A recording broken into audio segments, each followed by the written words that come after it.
Hi Julia, this is your present. Obviously, you're looking at it, so I'll just run through with you to make sure you can recharge it mostly. But we'll do the basics first. Here on the side is the controller for the inputs, outputs, switch on, switch off, etc.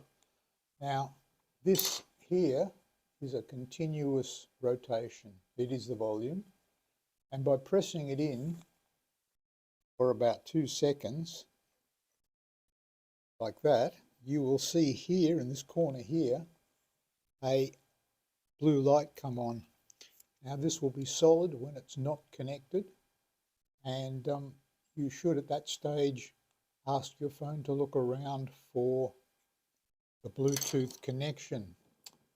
When it comes up, it's straightforward, ask it to pair, and don't bother ticking the access to everything because that is not needed. It's just software that was obviously used for phones, I imagine.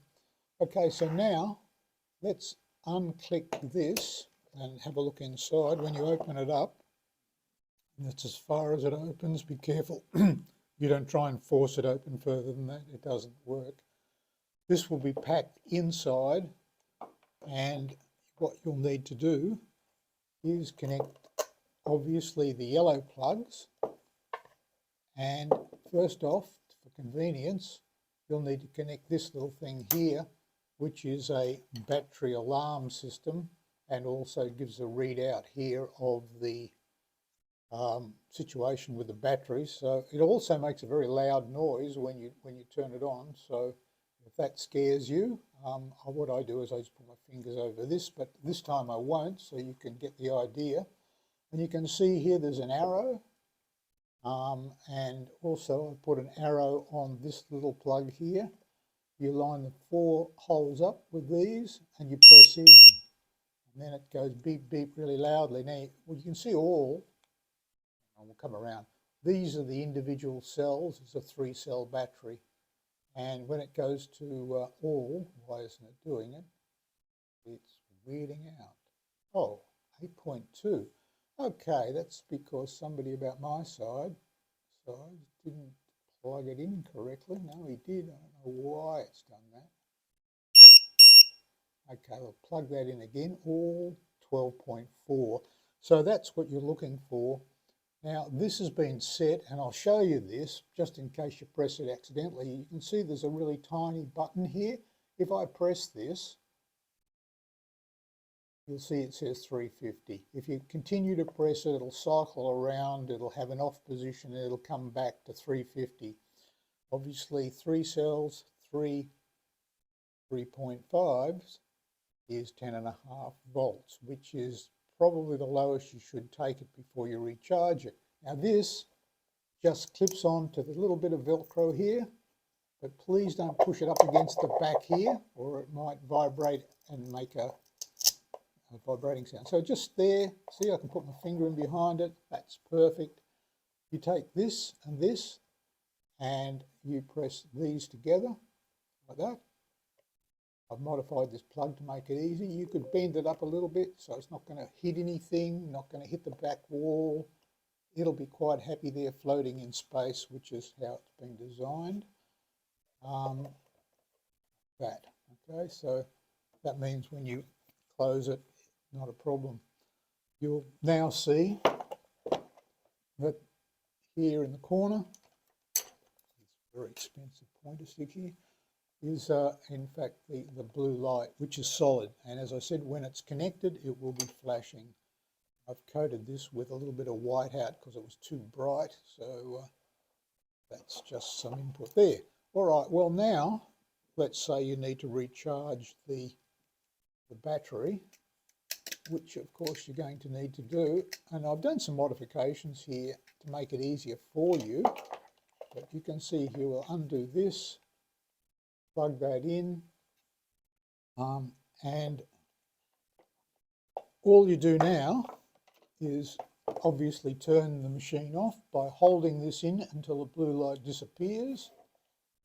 Okay, see now, sorry, I should have around a better angle, but can see now the blue light has gone out, and that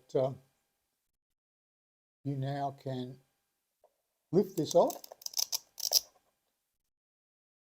remove this plug, put that back so it doesn't get lost or move out. Excuse me.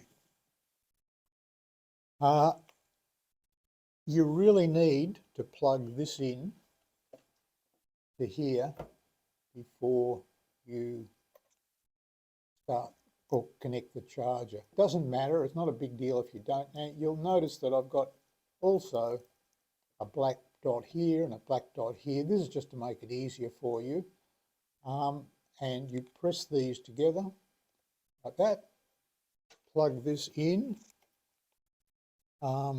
which is, hasn't got exactly together very good well here, but I'll just plug, oops, okay, I'll just plug this in, and you'll see all the lights have gone red. Now say it was that you have this situation occur where you've plugged it in, not thinking about my instructions whatsoever, and you've then plugged it into here, and what's happened here? The green lights are on. It's not red, it's not charging. Green, all three greens, means that the battery is completely charged. So you pull the plug out, as I've just done, and you notice the green lights are still on.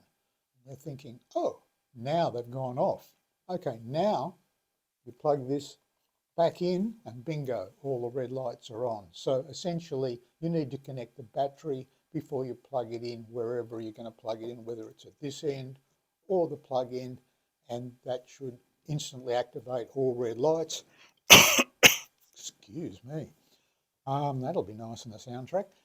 So, all right, that's it. Now I've written here, I'll just disconnect this. Now reconnect this. Put it off to make it easy for yourself. Align it. Put your fingers over these if you like, because it's pretty noisy. That keeps it a bit quiet. Check to make sure this, no, it's not working quite correctly. Plug it in until you get a reading which will say 12.4. Now I don't know why it's a bit bumbly, but take it up on the Chinese government, I'd say. And okay, now that's good, and we'll pretty much, that's all I need to tell you about. I've written here, connect to Bluetooth XINYI, do not tick access, and untick spatial, which is on the same line in the Bluetooth section that this name will come up, the Chinese name for the connection, and you'll see a cog wheel or something like that, and press that and have a look, and in there it might have spatial and it may be ticked. You want to untick that spatial thing. I would advise you to untick it in everything that you connect onto it, because it basically manipulates the sound, and it might be advantageous sometimes, but in my experience there's always other times where it makes a mess of it. So better off to live without it. Not necessary, you won't like it. This speaker was specifically designed for audiobook and works really well. I tried it with Shantaram, and beautiful sound. But as it turns out, this one, because of the size of the cabinet, will actually make a very good job of playing music as well. Now there's a little trick here when it comes to getting the best result if you're going to listen to, say, an audiobook, and that is that you want to turn the volume on your phone up to nearly maximum and take this volume knob and just rotate it anti-clockwise, as you'd imagine. Doesn't matter how many times you do it, it takes about that much of a turn to go from maximum to minimum or vice versa. So this is just so that you don't blast yourself. So turn your phone up to almost maximum, and then bring your volume up to what you want to listen to here. What this does is gives you a cleaner, sharper, high end, which is very good for voice and the BBC, who insist on broadcasting incredibly bassy stuff. On the other hand, for music, it's the opposite. Turn the volume on your phone all the way down, turn this up to maximum. Doesn't matter, just give it enough so that you know that it's gone to maximum. You can bring it back, and that doesn't matter where it ends up. You can bring it back just a couple of clicks if you like. That'll just give you the advantage of being able to turn it up and down there. And what that does is it lowers the general high end and allows the bass to work really well. And you can just then use your phone to adjust the volume to your liking. So, but as I know that you're an audiobook person, and this is probably what you're going to be mostly using it for, volume on the phone up to almost maximum, and turn this all the way down until you've connected, and the little blue light in here, which is not on at the moment, is a constant, is a flashing, which means that it's connected to Bluetooth. All right, now other things to show you about this is when you close it, for example, hold it closed, and then if you just push the catch away from it, it'll just drop over easy. So if you're finding it hard to push on, it's because you're just not pushing it in that direction. You're trying to push it down. This will make it hard for you. Okay, now let's look at this. Here we have connections, and as you can see, and I'm just about can see, this is headphones out. So if that's what you want, you can use it. This is auxiliary in for your normal type of plug that you see on, like this one here. That fits into either of those, but the one that you want, obviously, if you're using something that has a headphone out, which probably nothing has that you own, then you can plug it into there and listen. Also on this side, we have an input for power. Now, when you connect the power, the battery inside will be automatically disconnected, and the battery inside will not be charged during this process. It just won't be connected. I would suggest for sure that although the battery will run this for probably approximately 15 hours, if you don't want to use a battery and you just want to plug it into a 12-volt power supply, then go in and just disconnect both of these things by pulling the plug apart. This has been adjusted so it's very easy to pull apart, and pulling that plug off there. Bing bang, push that up there so that it's not banging against that, it's leaning against the foamy bit. This sitting down here shouldn't be a problem. Close it up, press it, push it away from yourself, clips in, plug your power in here. Now this is the range that it can accept is from 8 to 24 volts. I would suggest that what would be nice would be you know, something like a 12-volt power supply that has that sort of socket, which is everything. Well, a lot of things used to have that as a standard thing, so you might have one laying around the house, I don't know. And that will run it. Now, for example, if you're just listening to an audio book, you can probably use a wall-wart type 12-volt supply, and that would that'd be fine. I would imagine. It's just that amps love lots of power available even if they're not using it. There's bottom line there. So that pretty much covers the machine. I can't think of anything else I need to tell you about really. That should get you up and running. The one thing that I didn't mention in this little rave written inside is to untick spatial.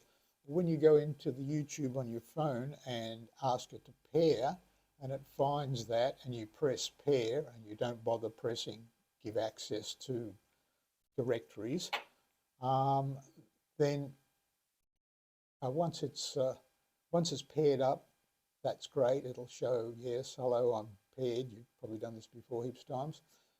Then on the same line, at the end, on mine, and I'm hoping on yours, there'll be a settings type cog icon.